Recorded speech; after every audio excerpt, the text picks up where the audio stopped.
नमस्कार. राष्ट्र महाराष्ट्रमध्ये तुमचं स्वागत. पाहूयात दिवसभरातल्या घडामोडी. जम्मू काश्मीरमध्ये दहशतवादी कारवाया सुरूच. आज दिवसभरात 3 दहशतवादी हल्ले. सोपिया जिल्ह्यात तपासासाठी जाणाऱ्या पोलिसांवर हल्ला, 3 पोलीस शहीद. फ्रान्स बनावटीची स्कॉर्पियन वर्गातली पहिली पाणबुडी आज माझगाव गोदीत सोडली. पाणबुडी पुढच्या वर्षी होणार नौदलाच्या सेवेत दाखल. 2005 साली 6 पाणबुड्या बांधण्याचा भारत फ्रान्स दरम्यान झाला करार.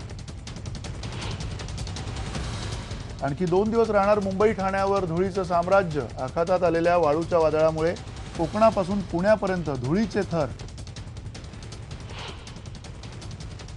सिगरेटच्या पाकिटावर सचित्र इशाऱ्याबाबतच्या निर्णयावर फेरविचार होण्याची शक्यता. चित्राचा आकार वाढवायला दिली होती स्थगिती. तंबाखूबाबतचं संसदीय पॅनल लवकरच घेणार निर्णय. कमिटीने सांगितलं की तंबाखू ही आरोग्याला हानिकारक नाही. मग हे का त्यांना पकडतात?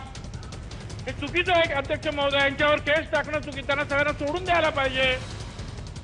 भाजपचे खासदारच तंबाखूचं समर्थन करत असताना गुटखाबंदी विरोधात कारवाईचं नाटक कशाला? भुजबळांचा सरकारला खोचक सवाल. तर कायदे आणि आणखी कडक करणार, गिरीश बापट यांचं आश्वासन. विधानसभेत भूसंपादन अधिसूचनेवरून सरकारला घ्यावी लागली माघार. केंद्रात कायदा मंजूर न होऊन सुद्धा राज्य सरकारनं काढली होती अधिसूचना. विरोधक आक्रमक झाल्यानंतर मुख्यमंत्र्यांनी अधिसूचना घेतली मागे. औरंगाबाद आणि नवी मुंबई महापालिकेसाठी युतीचा तिढा अखेर सुटला. औरंगाबादमध्ये सेनेला 64 तर भाजपला 49 जागा, तर नवी मुंबईत 68-43च्या फॉर्म्युल्यावर शिक्कामोर्तब. आघाडीचा तिढा मात्र कायम. काँग्रेस आणि राष्ट्रवादीमध्ये जागा वाटपावरून कलगीतुरा सुरूच. उद्यापर्यंत निर्णय झाला नाही तर राष्ट्रवादीची एकटं लढण्याची तयारी. फुटपाथ अपघात प्रकरणी सलमाननं लावली कोर्टात हजेरी. ड्रायव्हरला सलमानच्या वकिलांनीच दिले खोटे बोलण्याचे धडे. सलमानचा ड्रायव्हर खोटं बोलत असल्याचा सरकारी वकिलांचा आरोप. समारोपानंतर सुद्धा साहित्य संमेलनावरून वाद सुरूच. परतीच्या प्रवासात साहित्यिकांचे हाल. दुपारचं जेवण मिळालं 5 वाजता, तर नेमाडेंची पुन्हा संमेलनावरती टीका. म्हणाले, जिथे मराठी बोलणारे दिसतील तिथे संमेलन भरवतील. उद्या काश्मीरला सुद्धा होऊ शकतं साहित्य संमेलन. जास्त चांगले साहित्यिक आहेत आपल्याकडे. कवी आहेत, लिहिणारे आहेत, वाचणारे आहेत. तेव्हा साहित्यिक तिकडेच असतात असं काही नाही. इथे उलट गोंधळच असतो जास्त. पण कधीतरी तुम्हाला साहित्य संमेलनात पाहण्याची संधी नसेल. ते मी सांगितलं परवा की तो शेवटचं असलं तर मी जाईन त्याला. म्हणजे परत काही जायची शक्यता नाही. काय ते मुळापासून आम्ही फुलेवादी आहोत. फुलेंनी जे काही साहित्य संमेलनाबद्दल लिहिलं होतं की हा सगळा उच्चभ्रू लोकांचा आणि कॉमन माणसाशी संबंध नसलेला असा उद्योग आहे आणि त्यामुळे मी येत नाही. ते आम्हाला त्यावेळेस फार पटलं. विद्यार्थी असतात हे आम्ही पाळतो. साठे नावाचे गेल्या 2 वर्षापूर्वी साहित्य अकादमीचा अवॉर्ड मिळाला. साठे म्हटल्यावर मला जरा सांगतात आली की तो डोगरा भाषेचा त्याला अवॉर्ड मिळाला. म्हटलं तू साठे कसा काय डोगरा, जम्मू काश्मीरमधली भाषा, ते साठे कसं काय आलं तिकडे? तर म्हणाले आम्ही पुढचे मराठीच होतो. म्हणून कशामुळे तू तिकडे डोगरा कशामुळे झाला? तर म्हणाला आमचे पानिपतवर लढाई करत होते लोक, ते चुकून पुण्याच्या दिशेने पडायचं म्हणता म्हणता तिकडे बाजूकडे म्हणाले गेला तुमचा हिंदू धर्म खड्ड्यात, आम्ही आमचा बघतो इकडे असं म्हणून त्यांनी जम्मू काश्मीरमध्ये आधी 7-8 पिढी मराठी लोकांची आहे. आणि मला वाटतं की पुढचं साहित्य संमेलन बहुधा ते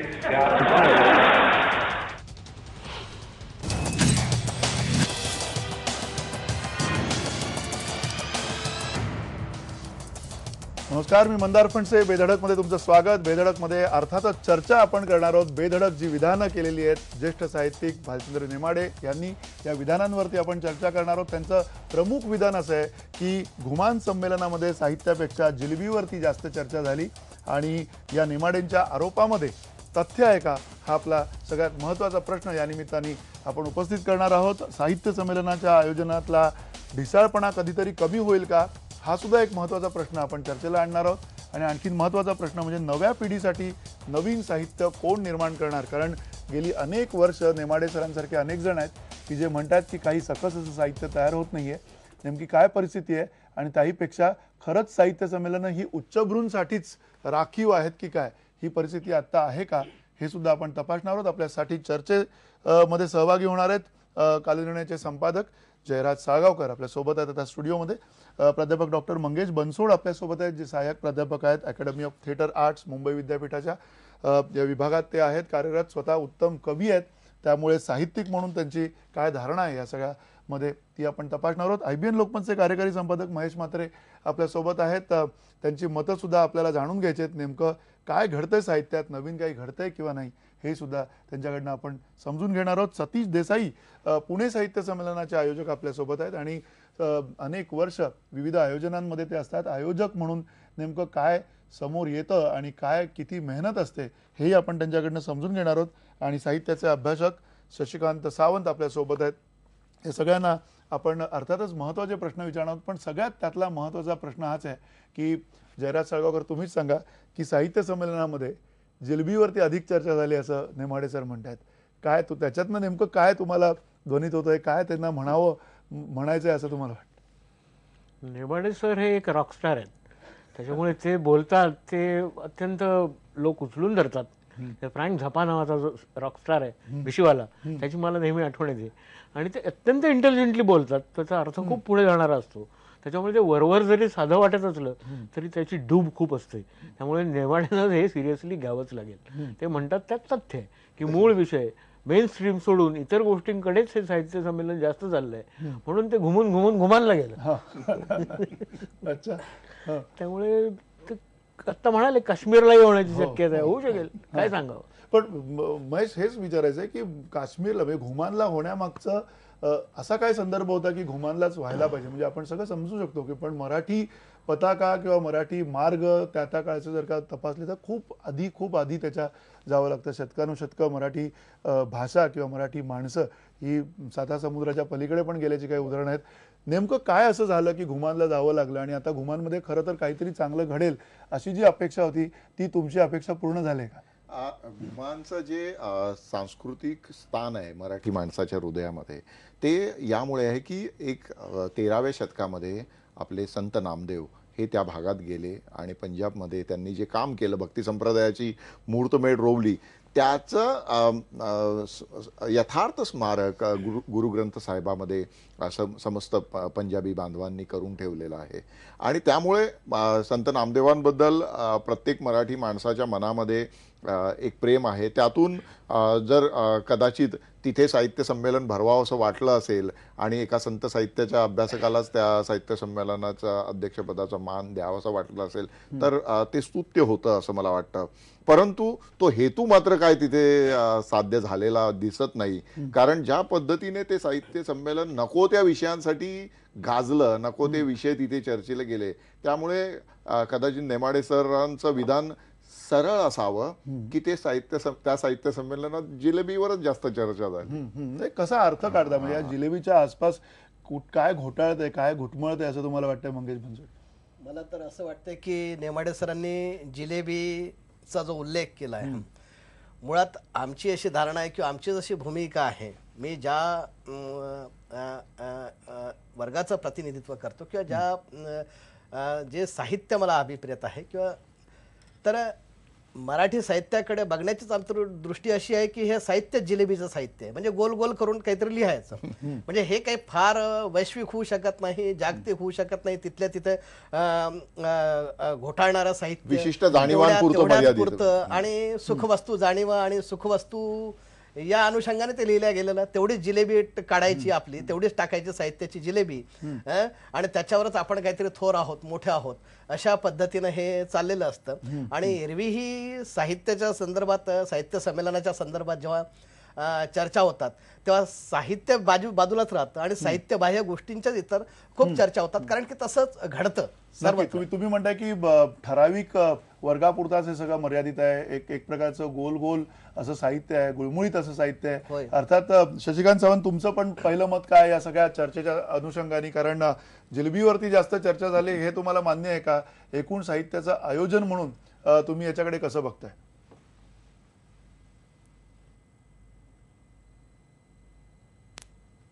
शशिकांत सावंत सावंतांपर्यंत आवाज जात नाही. सतीश देसाई, तुम्हाला हा प्रश्न विचारतो की ज्या पद्धतीनं ही चर्चा सुरू आहे, म्हणजे साहित्य संमेलन एकीकडे घुमानला व्हायलाच नको होतं असं त्यांना म्हणायचं का? कारण ते म्हटले की कदाचित उद्या अगदी काश्मीरामध्ये सुद्धा मराठी साहित्य संमेलन होईल आणि त्याहीपेक्षा महत्वाचं म्हणजे जिलबीवरतीच फक्त चर्चा जास्ती झाली असं जे नेमाडे सरांचं म्हणणं आहे, त्याच्या मागे काय दडलंय असं तुम्हाला वाटतं? नाही, मला तर एक पहिलं प्रामाणिकपणे सांगितलं पाहिजे की नेमाडे सर हे ज्ञानपीठ पुरस्कार विजेते थोर साहित्यिक आहेत. त्यांच्या साहित्याबद्दल आदरणीय प्राध्यापक सदानंद मोरेजी असतील, त्यांनी त्यांच्या अध्यक्ष भाषणामध्ये आणि शरद पवार जे उद्घाटनाला प्रमुख पाहुणे होते त्यांनी त्यांच्या भाषणामध्ये नेमाडेंचं त्यांच्या साहित्याचं मनापासून कौतुक केले, त्याबद्दल आदर व्यक्त केलाय. त्यामुळे नेमाडे साहेबांनी व्यक्त केलेल्या कुठल्याही मताबद्दल आमच्यासारख्या सर्वसामान्य प्रेक्षकांनी, रसिकांनी किंवा आयोजकांनी काही भावना व्यक्त कराव्यात हे फारसे योग्य होणार नाही. तरी पण जेव्हा नेमाडे सर असं म्हणतात की हे जिलेबीच्या भोवती संबंध साहित्य संमेलन फिरलं, तेव्हा त्यांच्या म्हणण्यामध्ये काही तथ्य आहे. या गोष्टीचा आपण संदर्भ आणि सगळं तपासून पाहिलं पाहिजे.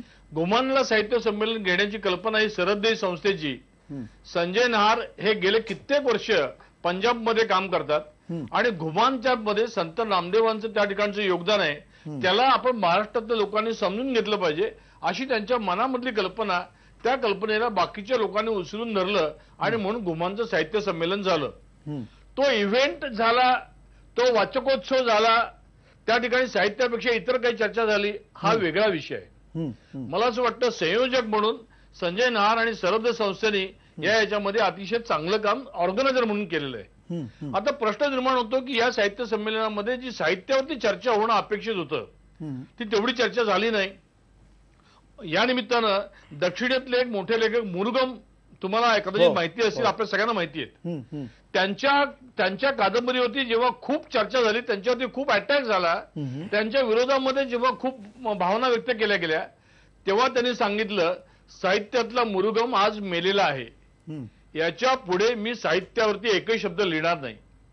ही अवस्था त्यासारख्या ज्येष्ठ व्यक्तीची होते आणि त्या संदर्भात भावना मुरुगम व्यक्त करतात.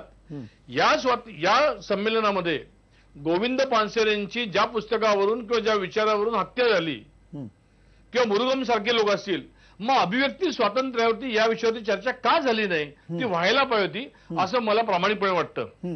83 अखिल भारतीय साहित्य संमेलन तुम्ही म्हणताय की याच्यावरती पानसरे सरांच्या हत्येच्या संदर्भामध्ये सुद्धा त्यांना ज्या पद्धतीनं खून करण्यात आला त्यावरती सुद्धा निषेधाचा ठराव व्हायला पाहिजे होता. अगदी बेळगावच्या संदर्भामध्ये सुद्धा ठराव झाला नाही.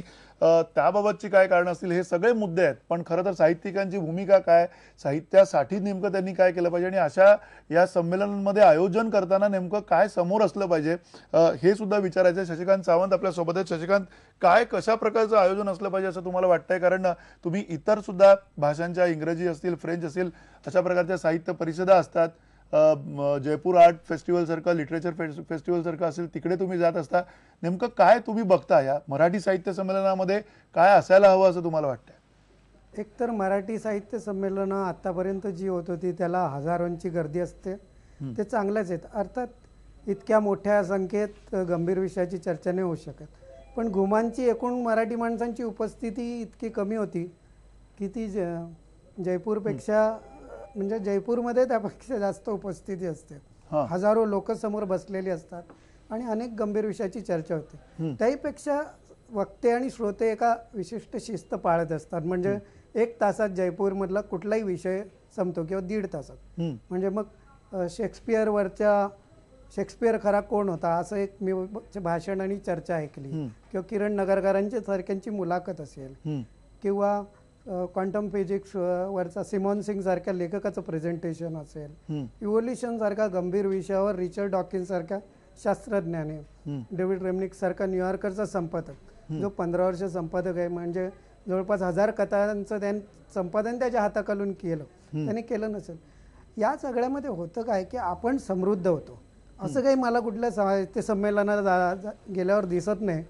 त्यामुळे जिलेबीवर चर्चा होणं ठीक आहे, कारण कोल्हापूरला पांढरा रस्ता आणि घुमानमध्ये काहीतरी सरसोदा साग हेच. दुसरं मला असं वाटतं की ठीक आहे, चला एक ॲडव्हेंचरस प्रयोग म्हणून मानू की घुमानला आम्ही गेलो. अरे पण मग उत्तर भारतातल्या साहित्यिकांचा मराठीचा काही संवादाचा आहे का? गजानन मुक्तिबोधन सारखा साहित्यिक जो हिंदीत लिहितो मराठीत लिहितो म्हणजे अर्ध्या तिथल्या उत्तर भारतीय साहित्यप्रेमींना माहीत आहे. त्याच्याबद्दल इथे काहीच नाही म्हणजे एकूणच कल्पकतेचा अभाव आहे. पण मला असं वाटतं की जे एकूण मराठी माणसाच्या स्वभावाचे आणि याचे प्रॉब्लेम्स आहेत तेच संमेलनाचेही प्रॉब्लेम असणार. अच्छा, तुम्ही म्हणताय की मराठी माणसाच्या स्वभावाचे जे प्रश्न आहेत तेच संमेलनाचे प्रश्न आहेत. जयराजी, तुम्ही हसताय, तुम्हाला मान्य आहे काय? कारण हे अगदी म्हणजे हा जो केवास आहे, गोंधळी, एक प्रकारचा गोंधळ तिथे दिसतो आयोजनामध्ये. आम्ही गोंधळी असं महेश म्हणतात. म्हणजे अर्थात या अशा प्रकारचा गोंधळ तुम्हाला म्हणजे म्हणजे तुम्हाला अपेक्षित आहे की अशा प्रकारचा गोंधळ होऊ शकतो? आयोजन हे असं ढिसाळच असणार दरवेळेला? कारण ज्या अपेक्षा आता शशिकांत यांनी सांगितल्यात की बऱ्यापैकी अर्धा तासाचे परिसंवाद असतात, अर्ध्या तासात मराठी बोलली जाऊ शकते का म्हणजे अशा परिसंवादातनं आणि ह्याच्यातनं? इतकं निगेटिव्हली घेण्याचं काही कारण नाही. आणि मराठी माणसाचा हा काही गुण किंवा दोष आहे असंही मला वाटत नाही. कारण आपण BMM सारख्या अधिवेशनाला जेव्हा अमेरिकेत जातो तेव्हा तिथे थक्क करून सोडणारी मॅनेजमेंट असते. जेवणाची व्यवस्था काय, राहण्याची काय, सगळं. तेव्हा मराठी माणसाचं नाही, हे सिस्टम चालू. घुमाने काय केवढं मोठं गाव आहे आपल्याला काय माहित नाही. आणि तिथे घेण्याचा जो नहार यांचा निर्णय होता तो तसा धाडसी होता. तसं एकदा आपण केलं धाडस असं म्हणायचं. आता काय बनणार आणखी दुसरं? व्हायचं ते होऊन गेलं. आता आणखी धाडस करायला नको असं वाटतं तुम्हाला? असं लोकांना 60-60 तास रेल्वेमध्ये बसवून तिथे नेऊन त्यांचे हाल करण्यात काय अर्थ आहे? ते बरोबर नाही. आता येताना ते लोक अजून परत आले नाही. येताना ते त्यांना जेवण काहीतरी 5 वाजता मिळालं तर साहित्य संमेलनाविषयी म्हणून हे मीडिया कव्हरेज देते. त्या काळात अटके पार गेलेले मराठी आता इथे रेल्वे असून सुद्धा किती वेळ लागतो त्यांना.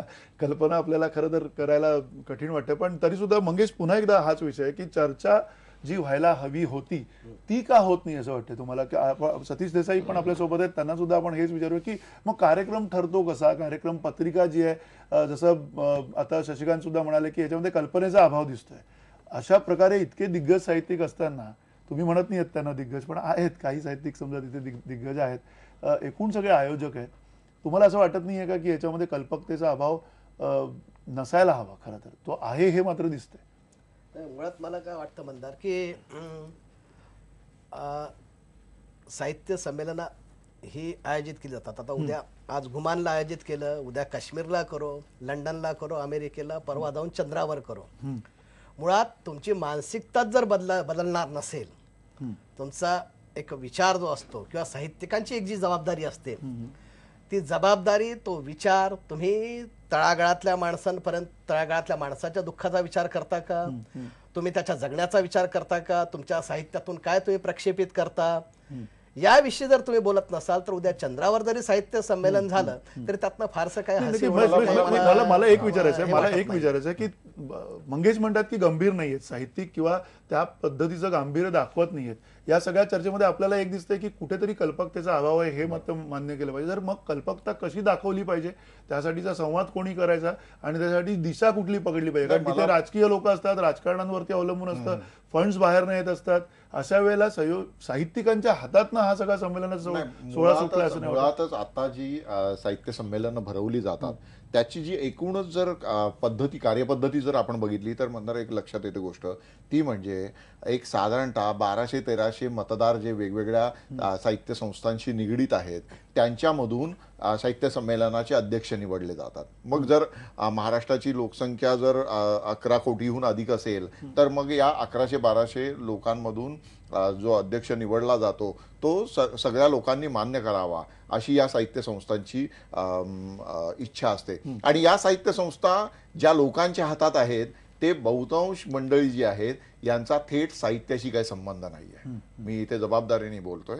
आणि या मंडळींनी ज्या पद्धतीने गेली अनेक वर्ष साहित्य संमेलन हायजॅक केलेलं आहे, हायजॅक म्हणण्यापेक्षा राजकारण्यांच्या दारात नेऊन ठेवलेलं आहे. सातत्याने आपल्याला लक्षात येतं की आपल्या साहित्य संमेलनांना राजकारण्यांच्या आश्रयाशिवाय ती संमेलनं भरवता येत नाही, असा गेले अनेक वर्षांचा पायंडा पडलाय. फार दूरचं नाही, मी घुमानच्या उद्घाटनाचा आणि समारोपाचा तुम्ही समारंभ जर दूरदर्शनवर टीव्हीवर बघितला असेल तर आपल्या सगळ्यांना लक्षात येतं की तिथे मोरे सरांव्यतिरिक्त कुठलाच लेखक किंवा कवी पहिल्या रांगेमध्ये दिसत नाही. सगळेच राजकारणी लोकांनी व्यासपीठ व्यापलेलं आहे. तर मला एक म्हणायचं आहे की आपल्याला राजकारणी नको आहेत अशातला भाग नाही आहे, परंतु साहित्य संमेलनामध्ये ज्या पद्धतीने ही जी घुसखोरी झालेली आहे ही थांबली पाहिजे. म्हणजे मुळापासून साहित्य संमेलनाच्या निवडणुकीपासून ही ट्रान्सपरन्सी, ही पारदर्शकता आली पाहिजे. तिथे जर असेल तर मग संमेलनामध्ये ज्या चर्चा होतात, जे ठराव होतात, ज्या विषयावर चर्विचर्वण व्हायला पाहिजे त्या गोष्टी आहेत, त्याचं नियोजन जर चुकीच्या लोकांच्या हाती असेल तर मग प्रत्यक्ष साहित्य संमेलनात काय होणार. आताची जी सगळी परिस्थिती बिघडलेली आहे याला ही मुळापासून हे सगळं दुरुस्त करण्याची गरज आहे, परंतु ते कोणीच करत नाही. नक्की, म्हणजे कोणीच का करत नाही हा सुद्धा प्रश्न विचारला पाहिजे. आणि अर्थातच जसं महेश म्हात्रे म्हणाले की एकूण 1300-1400 माणसं ज्यावेळेला ठरवत असतात एवढा मोठा व्यापार, एवढ्या मोठ्या साहित्याच्या संदर्भातली एकूण पुढची जी काही उलाढाल होणं अपेक्षित असतं, आणि नुसती उलाढाल नाही तर यामध्ये नेमकं सकस दर्जेदार असं मराठी भाषकाला काय मिळालं पाहिजे याबाबतची गंभीर अशी चर्चा का होत नाही याबद्दलचे सुद्धा प्रश्न उपस्थित होत आहेत. सतीश देसाई आपल्यासोबत आहेत, जयराज साळगावकर आहेत आणि शशिकांत सावंत आहेत. यांना सुद्धा आपण या छोट्याशा ब्रेकनंतर काही प्रश्न विचारणार आहोत. छोट्याशा ब्रेकनंतर पुन्हा बेधडकमध्ये आपण परत या.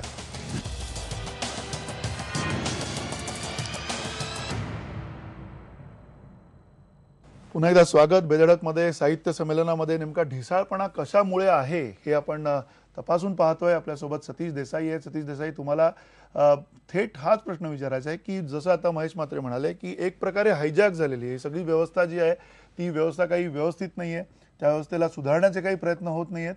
तुम्हाला काही त्याच्यामध्ये आशा वाटते का? कारण एकीकडे आयोजक म्हणून तुम्हाला अनेक बाकीच्या ज्या काही अडचणी असतील त्या अडचणींच्या पार्श्वभूमीवर हे सगळं आयोजन एवढं मोठं करणं, त्याच्यामध्ये राजकीय लोकांची आणि राजकीय यंत्रणेचा होणारा जो काही पाठबळाचा मुद्दा आहे, अगदी आर्थिक पाठबळाचा मुद्दा असेल, तो सगळा गृहीत धरून सुद्धा तुम्हाला हे सगळं टाळता येणं शक्य असं वाटतं का? मंदारजी, 83 अखिल भारतीय मराठी साहित्य संमेलन पुण्यामध्ये आमच्या संस्थेने भरवलं. अमिताभ बच्चनला आम्ही त्या कार्यक्रमाला आणलं, समारोपाला आणलं, ज्ञानपीठ पुरस्कार विजेते आणले आणि उद्घाटनाला विंदा करंदीकरांनी येण्याचं मान्य केलं. विंदांचं अचानक निधन झालं, नादो महानोर आले. साहित्य संमेलन आयोजन करताना एखादी संस्था जी ऑर्गनाईज करते त्यांचं काम त्या संबंध संमेलनाच्या आयोजनाचं असतं. संमेलनामध्ये कोणते विषय असावेत, कोणत्या विषयाला प्राधान्य द्यावं या संदर्भामध्ये साहित्य महामंडळ निर्णय घेत असतं. आणि आता महेश म्हात्रे जे म्हणाले त्या मताशी मी 100% सहमत आहे. साहित्य महामंडळाने याबाबत अतिशय कठोर भूमिका घेतली पाहिजे. डॉक्टर बाबासाहेब आंबेडकरांनी केलेली घटना दुरुस्ती सुद्धा अनेक वेळा या देशामध्ये होऊ शकते. मग या साहित्य संमेलनाचा अध्यक्ष हा एकमतानं ठरवावा. असं घटनेत बदल का होत नाही? नुसती चर्चा होत नाही. मंगेश पाडगावकर होऊ शकत नाही, अनेक ज्येष्ठ साहित्यिकाला होऊ शकत नाहीत. आणि म्हणून मला असं वाटतं की साहित्य महामंडळ याच्यामध्ये अतिशय खंबीर त्यांनी भूमिका घेतली पाहिजे. मला राजन खान या साहित्यिकाचा मला आवर्जून उल्लेख केला पाहिजे. राजन खान दरवर्षी पाचगणीला साहित्यिकांना बोलवतात, साहित्यिक आपल्या खर्चानं येतात, त्या ठिकाणी राहतात, जे भाजी भाकरी असेल ते खातात आणि 2 दिवस सलग 24 तास साहित्यावरती निखळ चर्चा करतात. प्रवीण विठ्ठल तरडे म्हणून माझा एक मित्र, त्याचाही या ठिकाणी उल्लेख केला पाहिजे. तो प्रवीण विठ्ठल तरडे सातत्यानं एका पुस्तकाची त्या ठिकाणी घेतात आणि त्या पुस्तकावरती वेगवेगळ्या मुलांनी काय बोललं पाहिजे, काय वाचलं पाहिजे अशी चर्चा घडून आणतात. आणि जेव्हा प्रवीण विठ्ठल तरडे असेल काय किंवा राजन खान असेल काय, या व्यक्ती जेव्हा अशा तऱ्हेचं हे करतात तेव्हा त्याच्यामध्ये साहित्यावरती निकोप चर्चा होणं, साहित्याच्या संदर्भामध्ये धोरणात्मक निर्णय घेणं हे आवश्यक आहे. पण साहित्य महामंडळ याच्यामध्ये कमी पडते का काय अशी रास्त शंका लोकांच्या मनामध्ये आली, त्याच्यात गैर काही नाही. साहित्य संमेलन भरवणं हे काय असतं याचा अनुभव मी घेतलाय. त्याच्यामध्ये उद्भवणारे वाद म्हणजे काय असतात हे मी पाहिलेलं आहे. त्याच्यामध्ये अंगावरती येणं म्हणजे काय असतं हे पाहिलेलं आहे. रात्रंदिवस किती मेहनत करावं लागतं हे मी पाहिलेलं आहे. आणि म्हणून या सगळ्या संमेलनाच्या आयोजनामध्ये जर काही मुख्य भूमिका असेल तर ती साहित्य महामंडळाची आहे. त्यांनी वाचकांच्या करता, रसिकांच्या करता, लोकांच्या उत्साहाकरता, लोकांच्या आनंदाकरता उत्सव म्हणून संमेलन करणं वेगळा भाग आहे. आणि दर 3 महिन्यांनी साहित्यावरती गंभीर चर्चा करण्याकरता साहित्य संमेलन भरवणं हे आवश्यक आहे, हे भविष्यामध्ये होणं आवश्यक आहे. आणि तसं झालं तर खऱ्या अर्थानं साहित्य संमेलन हे अधिक लोकाभिमुख. मग भालचंद्र नेमाडे म्हणाले किंवा आणखीन अनेक कोतापल्ले म्हणाले किंवा आणखीन कोणी म्हणाले, तर या ज्येष्ठ साहित्यिकांच्या म्हणण्याला काही अर्थ प्राप्त होतो. नाही नक्की, म्हणजे तुम्ही म्हणताय की हे या सगळ्या ज्येष्ठांच्या म्हणण्याला अर्थ प्राप्त आहेच, पण त्याही बरोबरीनं मग नेमकं तसं तुम्ही नेमकेपणाने सांगितलेलं आहे की साहित्य मंडळ जे आहेत ते कुठेतरी त्याच्यामध्ये बदल घडवून आणले पाहिजेत. एकूण निवड प्रक्रिया आहे त्याच्यामध्ये बदल घडवून आणले पाहिजेत. पुन्हा निवडणूक व्हावी की न व्हावी हेही ठरवायला पाहिजे. शशिकांत चव्हाण, काय प्रकारचं आंतरराष्ट्रीय पातळीवरती तुम्ही बघताय किंवा बाकीची जी काही एकूण साहित्य मेळावे किंवा जत्रा होत असतात त्यामधलं आयोजनामधला फरक आणि या सगळ्या साहित्य संमेलनातल्या आयोजनामध्ये नेमकेपणाने काय व्हायला पाहिजे असं तुम्हाला वाटतंय? पूर्वी एक जयपूर फेस्टिवलच होता, पण आता टाटा लिटररी फेस्टिवल आहे, टाइम्स ऑफ इंडियाचा आहे. नाही, यामध्ये एक स्वतःची अशी शिस्त जे सहभागी होतात त्यांनी पाळलेली असते, जी आपल्याकडे अजिबात दिसत नाही. आता नाव घेऊया नको, पण मगाशी त्यांनी ज्या संमेलनाचा उल्लेख केला त्यात एका साहित्यिकाचंच भाषण 1.5 तास चाललं. तुम्ही म्हणजे एक जण दुसऱ्याचा वेळ खाणार असेल तर हे किती ते चालू शकतं. बरं, दुसरा त्यांनी उल्लेख केला अमिताभ बच्चनचा. म्हणजे तुम्हाला गर्दीत जमवायचे, टी व्ही सिरियलवाल्यांना बोलवायचं आहे, सिनेमा नाटकातल्या लोकांना बोलवायचं आहे, एखाद्या ह्याच्यात त्याचा सहभाग असू दे. आता त्यांचं प्रमाण किती वाढलेलं आहे. तुम्ही काय करायचं ते ठरवा. तुम्हाला गर्दी जमवायची की तुम्हाला चर्चा करायची, तर मला असं दिसतं की यांना गर्दीत जमवायचे, नाही तर टी व्ही सिरियलच्या लोकांना लोक बघायला येतील म्हणून. पण गर्दी जमवायला हरकत काय? म्हणजे जयराज साळवेकर तुम्हालाच हा प्रश्न विचारायचा आहे. गर्दी एक जयराजजींच्या आधी मी एक गोष्ट सांगू इच्छितो की नाट्य संमेलनामध्ये अमिताभ बच्चन आले होते आणि त्याबद्दल आपलं त्यांच्या सिनेमातल्या योगदानाबद्दल कुणाचंही दुमत नाहीये, परंतु अमिताभ बच्चन त्या कार्यक्रमाला आले. त्या कार्यक्रमामध्ये त्यांचा जो वेळ होता त्या वेळामध्ये 3 राजकारण्यांनी 2 तास भाषणं केली. त्याच्यामुळे अमिताभ बच्चन यांना त्यांच्या शूटिंगसाठी लवकर जायचं होतं. अमिताभ बच्चन त्यांचं भाषण आटपून निघाल्यानंतर संमेलनाध्यक्षांचं भाषण ऐकायला मंडपात कोणीच नव्हतं, कारण अमिताभ बच्चन निघून गेले होते तिकडनं. महेश मात्रे हे योग्य नाही.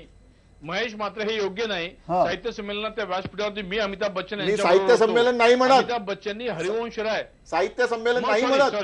नाट्य संमेलन म्हटले नाही, पण मूळ मुद्दा परत येतो. मी परत मूळ मुद्द्यावरती येतो. जयराज साळवेकरांना विचारायचं की गर्दी जमवायला काय हरकत आहे? म्हणजे साहित्य हे सर्वसमावेशक व्हावं का? साहित्य हे एकाच काही म्हणजे धुरीणांचं, जसं मगाशी मंगेश म्हणाले की उच्चभ्रूंचं किंवा स्वतःला खूप ज्याला काय म्हणूया की इंटेलेक्च्युअल्स आणि अशा अर्थाने विद्वत लोकांचंच ते संमेलन असावं, असं असावं की त्याच्यात गर्दी जमायला काय हरकत आहे? म्हणजे नेमकं काय भूमिका त्याच्यामध्ये त्या संमेलनाची असली पाहिजे असं वाटतं? बघा, सध्या मार्केट इकॉनॉमीचे दिवस आहेत जगभर.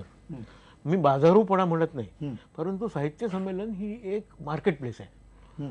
तिथे विद्वान असावेत, उच्चभ्रू काय असावेत, सगळ्या प्रकारचे लोक असावेत. म्हणजे जसे जत्रेत असतात हौशे गौशे नवशे, नाही तसं नाही म्हणत मी. तिथे प्रकाशकांचं लेखकांबरोबर समन्वय व्हावा, जे टीकाकार आहेत त्यांनी लेखकांबरोबर बोलावं, अशा प्रकारचे एक उपक्रम तिथे घेतले पाहिजे. मग गर्दी जमवायला काही प्रसिद्ध लोक वगैरे आणले तर काय हरकत नाही, हे होऊ शकतं. पण यामध्ये मंगेश तुम्हाला थेट प्रश्न विचारायचा की एकीकडे तुम्ही विद्रोही, एकीकडे तुम्ही उच्चभ्रूंच्या विरोधामध्ये बोलणार, एकीकडे असे अनेक विद्रोही सुद्धा साहित्यिक आहेत की ज्यांनी दोन्ही ठिकाणी पाय ठेवलेले आहेत, दोन्ही ठिकाणी त्यांनी अनेकदा आपापल्या भूमिका दाखवलेल्या आहेत. अशा वेळेला हे जेव्हा पटत नाही त्यावेळेला आपण विद्रोही असतो, ज्या वेळेला पटतं किंवा आपल्याला काहीतरी एखादं पद मिळतं त्यावेळेला साहित्य संमेलनाच्या तिकडे मांडवाखाली आपण जाऊन मुख्य प्रवाहात सामील झालेलो असतो. नेमकं सगळ्यांचीच आपली भूमिका असायला पाहिजे ना. ही जे काही साहित्य संमेलन पुढे जायला हवं किंवा याच्यातनं काहीतरी जे चांगलं घडायला हवं ते या सगळ्यांचीच भूमिका असायला हवी. असं वाटत नाही की आपण नको त्यावेळेला डिस्टन्स व्हायचं. हा, तुझं म्हणणं बरोबर आहे. मला असं म्हणायचं की जे लोक अशी असतात जे आपल्या भूमिकेवर किंवा आपल्या मतांवर ठाम नसतात, अशा माणसांच्या बाबतीत हे घडणं शक्य आहे. आणि अशी सोयीची माणसं किंवा आपल्या सोयीनं बोलणारी माणसं व्यवस्थेला चालतात, व्यवस्था शरण गेलेली माणसं व्यवस्थेला चालतात. पण मग त्या ठिकाणी तुम्ही तुमची मतं नीट आणि धडपणे मांडू शकत नाही. मुद्दा असा आहे की हे सर्वसमावेशक होणं गरजेचं आहे, वैश्विक होणं गरजेचं आहे, पण तुम्ही तिथे विचार कुठला मांडता, कुणासाठी मांडता, माणसाच्या जगण्यावर किती बोलता, माणसाच्या दुःखाविषयी तुम्ही किती बोलता. मुळात असं आहे की आम्हाला म्हणजे व्यक्तिशः मला कधीही अखिल भारतीय मराठी साहित्य संमेलनाचं कधीही आकर्षण वाटलं नाही, कधीही त्या मंचावर जावं असं वाटलं नाही, कविता मनाविषयी वाटली नाही. आणि दुसरीकडे याच वेळी दलित साहित्य संमेलन आहे, ओबीसींचं आहे, आंबेडकरी आहे, आदिवासी आहे, भटके आहे, ग्रामीण आहे, मुस्लिम आहे, ख्रिस्ती आहे, विद्रोही आहे, या लोकांची वेगवेगळी साहित्य संमेलनं आपल्याकडे भरतात. मग अखिल भारतीय साहित्य संमेलन असताना ही वेगवेगळी साहित्य संमेलनं भरतात ही का? तरी त्यांच्या गरजेपोटी, हे त्यांच्या गरजेपोटी त्यांना टाळलं जातं, त्यांना ती प्लेस मिळत नाही आणि म्हणून त्यांची गरज असते, म्हणून हे सगळं आपल्याकडे घडतं. आणि अखिल भारतीय असताना सुद्धा फक्त ठराविकच वर्गासाठी ते आहे की काय असं वाटायला लागतं. आणि म्हणून ही माणसं व्यक्त होण्यासाठी, स्वतःचा विचार लोकांपर्यंत पोहोचवण्यासाठी अशा सगळ्या संमेलनाचं आयोजन करतात. आणि मला असं वाटतं तिथे जमणारी जी गर्दी आहे तिथे गर्दी खूप असते, म्हणजे हजारो लोक असतात, 10,000 हजार लोक असतात. आंबेडकरी साहित्य संमेलन, दलित साहित्य संमेलन, ग्रामीण साहित्य संमेलन, पण ही सगळी लोक विचार घेऊन जाणारी लोक असतात आणि विचार अत्यंत गंभीरतेने ते सगळं ऐकत असतात. आणि इकडे जे काही आपण बघतो ह्या सगळ्या एक सोहळा चाललेला आहे, गंमत चाललेली आहे. छोटासा ब्रेक आपण घेणार आहोत, पण ब्रेक नंतर आपल्याला एक प्रश्न उपस्थित करायचा आहे, तो म्हणजे अध्यक्षीय भाषण जे असतं किंवा अध्यक्षीय समारोपाचं भाषण जे असतं त्यामध्ये ज्या ठरावांची जी अपेक्षा असते, जसं आता पानसरे सरांच्या नंतरचा जो ठराव खरं निषेधाचा व्हायला पाहिजे होता तो का झाला नाही, त्यानंतर बेळगावचा ठराव का झाला नाही, या संदर्भाच्या ज्या दरवेळेला कुठल्या ना कुठली एक गोष्ट राहते. गेल्या वेळेला दाभोळकरांच्या खुनानंतर सुद्धा अशा प्रकारचा ठराव झाला नव्हता निषेधाचा. का हे सगळं घडत असतं आणि त्या अपेक्षा आपण साहित्यिकांकडनं आणि साहित्यिक अध्यक्षांकडनं करायच्या का, हा सुद्धा एक कळीचा प्रश्न आहे. एका छोट्याशा ब्रेकनंतर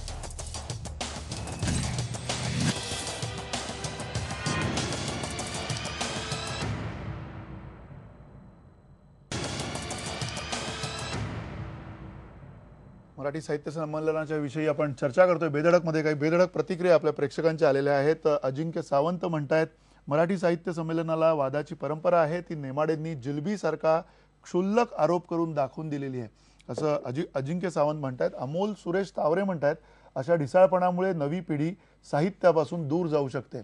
आणि हिरामण कांबळे म्हणतायत, काय निष्पन्न झालं, काही लोकांना पर्यटन करायला मिळालं.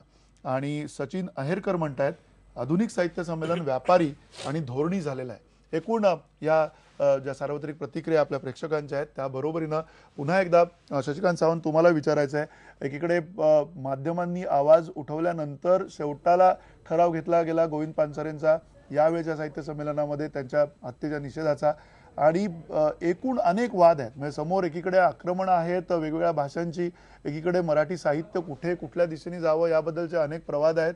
आणि त्याहीपेक्षा महत्त्वाचं म्हणजे माध्यमं बदलत आहेत, साहित्यावरती वेगवेगळ्या प्रकारचे आक्रमण होत आहेत. अशा प्रकारची कुठलीही चर्चा या साहित्य संमेलनामध्ये होताना दिसत नाहीये. नवीन पिढीच्या साहित्याबद्दलच्या ज्या काही आशा आकांक्षा असतील किंवा त्यांचा त्याबद्दलचा जो प्रतिसाद असेल तो सुद्धा त्याच्यामध्ये कुठे विचारात घेतला गेलेला नाहीये, हे दिसतंय का तुम्हाला त्याच्यामध्ये? हां, तर नव्या पिढीचं मोठं अभिव्यक्तीचं माध्यम ब्लॉग्स, फेसबुक या संदर्भात म्हणजे प्रणव सखदेवांसारखं कवी असेल किंवा नवे अनेक लेखक आज ब्लॉगवरून लिहितात, ते वर्तमानपत्रात मासिकात लिहित नसतील. आणि दुसरं, आज मासिकांचा रीच आहे किती, जी 3-4 मासिकं चालू आहेत ती त्या सगळ्यांचा मिळून खप 10,000 पेक्षाही जास्त नसेल. अशा परिस्थितीत अक्षरशः जगभर पोचण्याचं आणि लाखो म्हणजे आता डिजिटल अंक काढला सायली राजाध्यक्षांनी, त्याचं आपण हे पाहू शकतो की जगभरच्या मराठी माणसांनी तो वाचलेला आहे. अगदी लाखोच्या संख्येत नसतील पण ही संख्या काही हजार आहे. आणि अनेक त्यांना फेसबुकवरनं वगैरे जी मंडळी भेटली त्यांना त्यांनी लिहायला लावलं. तर हा जो एक मराठीचा व्याप आहे याच्याकडे साहित्य संमेलनाचं लक्ष नाही. याचं एक कारण असं दिसतं की सगळं हे केस पांढरे झालेल्या मंडळींचं आहे प्रकरण.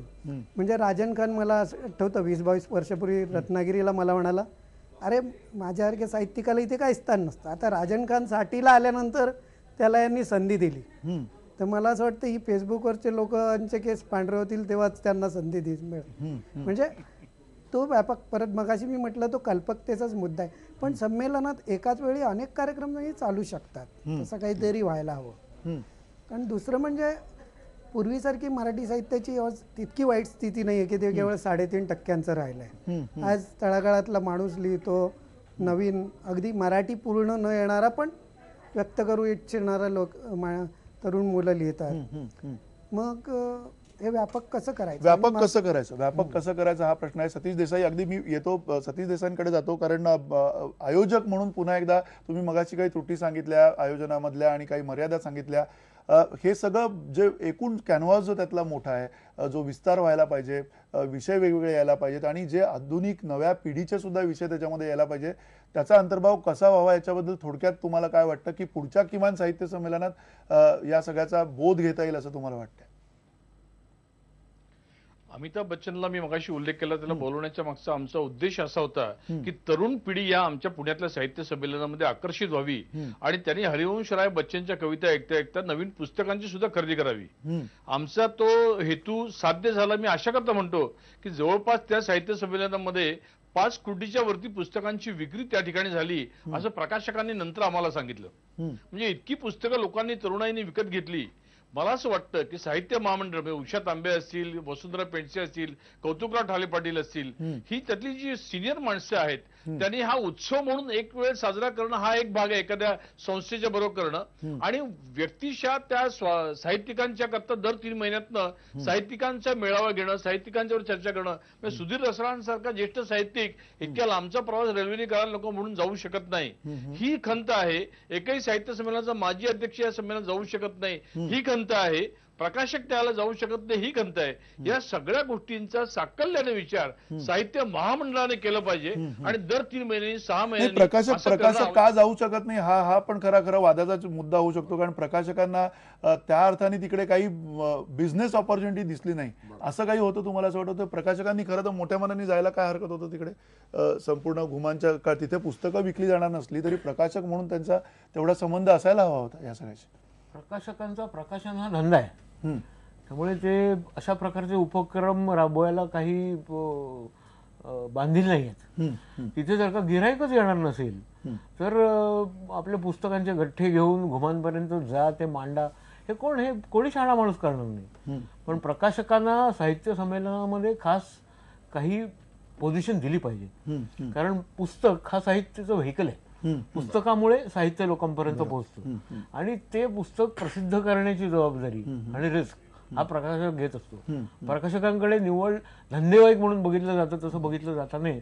त्यांना समाजात रिस्पेक्ट दिला पाहिजे आणि या साहित्य संमेलनाच्या याच्यामध्ये तर ते पिवट पॉइंट आहे. तेव्हा त्यांना ते जे डिझर्व करतात, त्यांना जे मिळालं पाहिजे ते दिलं गेलं पाहिजे आणि त्यांचं मत विचारात घेतलं पाहिजे. त्या अर्थाने त्यांचं सुद्धा मत विचारात घ्यायला पाहिजे होतं. महेश, पुन्हा म्हणजे सगळे पांढरे केस दिसत आहेत असं आता शशिकांत म्हटला, पुढच्या वेळेला तरी काळे केस दिसतील का साहित्य महामंडळामध्ये? किमान काही नवीन विचाराची माणसं, नव्या काही गोष्टी येतील असं तुम्हाला वाटतं का? मी येतो तुमच्याकडे देसाई. मला इथे एकच गोष्ट सांगावीशी वाटते की आपल्याला साहित्य संमेलन हे सर्वव्यापी किंवा सर्वांना सामावून घेणारं करायचं असेल तर त्यासाठी त्याच्यामध्ये आमूलाग्र बदल करावे लागतील. मी सातत्याने हा मुद्दा मांडत आलेला आहे. ते आमूलाग्र बदल कसे करता येतील आपल्याला? तर तमिळ संगम ज्या पद्धतीने इसवी सन पूर्व 3ऱ्या शतकापासून भरत आलेलं आहे, आजही ते भरतं मदुराईमध्ये. त्याचं तमिळ भाषेतला, तमिळ समाजातला, तमिळ राजकारणातला सगळा प्रवाह जो ठरतो तो सगळा प्रवाह या तमिळ संगम मधल्या घटनांवरून किंवा तिथे ठरतो. तर त्याच्यापासून तर आतापर्यंत आपण जे लिटररी फेस्टिवल्स आधुनिक जयपूर किंवा मुंबई किंवा दिल्ली किंवा गोव्यामध्ये भरवले जातात, तर या दोन्हीचा संगम जर चांगल्या पद्धतीने आपल्याला करता आला तर नव्या जुन्या लोकांना, म्हणजे ज्यांच्याकडे ज्ञान आहे आणि ज्यांना ज्ञान हवं आहे, अशा दोन्ही घटकांना एकत्र एका व्यासपीठावर आणण्याचा प्रयत्न आपल्याला अत्यंत शिस्तबद्ध पद्धतीने करावा लागणार आहे. त्याच्याकडे व्यावहारिक नजरेने बघावं लागणार आहे. जसं जयराजजी म्हणाले की जे प्रकाशक आहेत ते व्यवसाय करण्यासाठी, धंदा करण्यासाठी आलेले आहेत, तर जर त्यांना तिथे वाचकच उपलब्ध नसणार आहेत तर ते तिथे आपले पुस्तकाचे गठ्ठे घेऊन का जातील? तर या सगळ्याचा साकल्याने जर आपण विचार करू शकलो तरच आपल्याला साहित्य संमेलनाचं हे जे आत्ताचं जो स्वरूप आहे ते चांगल्या पद्धतीने घडवता येईल. नक्की. सतीश देसाई, अगदी 30-40 सेकंदात काय म्हणाल? तुम्हाला काय व्हायला पाहिजे आणि जे बदल अपेक्षित आहेत ते लवकर घडतील अशी काही आशा आहे का तुम्हाला?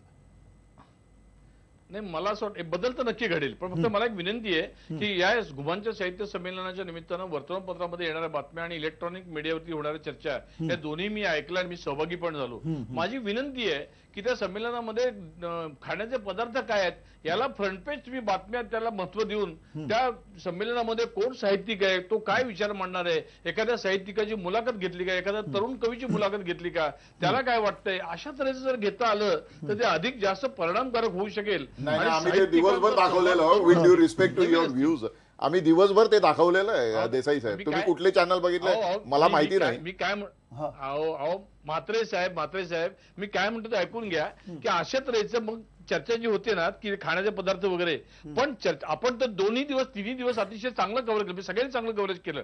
IBN लोकमतवरती याचं सबंध कव्हरेज मीही पाहिलेलं आहे, म्हणून तुम्ही कव्हरेज चांगलं केलं त्याच्याबद्दल तर मनापासून आभारच आहेत. कारण महाराष्ट्रातल्या 11 कोटी जनतेपर्यंत आपण पोहोचू शकलो.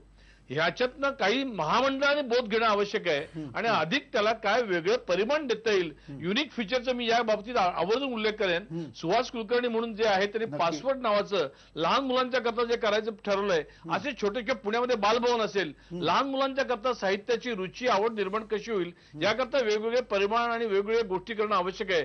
साहित्य महामंडळाकडनं या गोष्टी अपेक्षित आहेत आणि त्या व्हाव्यात असा आग्रह आहे. नक्की. साहित्य महामंडळाकडनं तुम्हाला काय अपेक्षा आहे आता थोडक्यात काय सांगाल मंगेश? मला असं वाटतं की हे जे साहित्य महामंडळ आहेत हे एका विशिष्ट वर्गाच्या लोकांच्या हातात आहेत आणि ती काय आता दुसऱ्यांच्या हातात जाण्याची शक्यता फारच कमी आहे. खरं म्हणजे सर्वसमावेशकता जेव्हा आपण म्हणतो आणि अखिल भारतीय जेव्हा म्हणतो तेव्हा सगळ्यांचा तेवढाच अधिकार आहे त्याच्यावर. आणि महाराष्ट्र शासन जेव्हा 25 लाख रुपये जेव्हा देतं तेव्हा तो सगळा पैसा आपला आहे, जनतेचा पैसा आहे. त्यामुळे मराठी वाचणारा माणूस, लिहिणारा जो कोणी असेल तो कुठल्याही वर्गातला असो, कोणीही असो, त्याचा पूर्ण अधिकार या महामंडळावर आहे. मात्र त्या ठिकाणी कार्यकारिणीमध्ये अशा वर्गाचं कुठेही प्रतिनिधित्व आपल्याला दिसत नाही. येणाऱ्या भविष्य काळात जर आशा केली आपण असं जर काही घडत असेल तर ते चांगलं होईल. नक्की. अर्थातच त्या निमित्ताने काय होईना आपण ह्या चर्चेमधून एक मुद्दा घेऊन आलोय समोर, तो म्हणजे साहित्य महामंडळ जे आहे मराठी, त्यांनी काही ना काही याच्यामध्ये अमूलाग्र असे बदल लवकरात लवकर घडून आणावेत आणि सर्वसमावेशक कसं होईल. हे साहित्य संमेलन हे केवळ एक उत्सव आणि एक गोंधळाचं असं एकूण आयोजन न होता त्याच्यामध्ये अधिकाधिक गंभीर विषयांवरती चर्चा कशी होईल आणि त्यातूनही वादाच्या पुढे जाऊन वाद होत राहतील. वाद हे जिवंतपणाचं लक्षण आहे, पण त्याही बरोबरीनं वादाच्या पलीकडे जाऊन अधिक सर्वसमावेशक मराठी भाषकांसाठी हे संमेलन कसं भरवता येईल हे आपण सगळ्यांनी बघायला पाहिजे. धन्यवाद. नमस्कार.